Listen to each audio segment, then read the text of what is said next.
كتبت الكلام جوايا، ليه كتبت بإيدي النهاية؟ لو قلت إحساسي بيك كانت هتفرق في الحكاية. ويفيد بإيه هروبنا غير وجع مالي قلوبنا، وندم جوانا عايش مش راضي لينا يفارقنا. لو نرجع بالزمان كان فات بإيه الكلام، كان هيفرق أيوة فعلا، ولا هي نفس الألام؟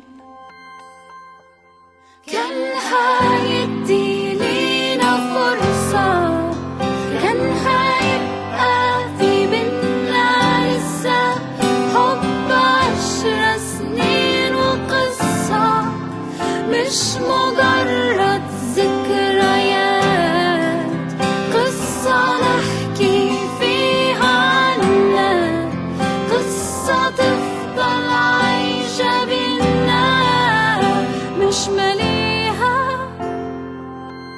ندم السكات. هو انت مش عارف انا بحبك؟ ايه؟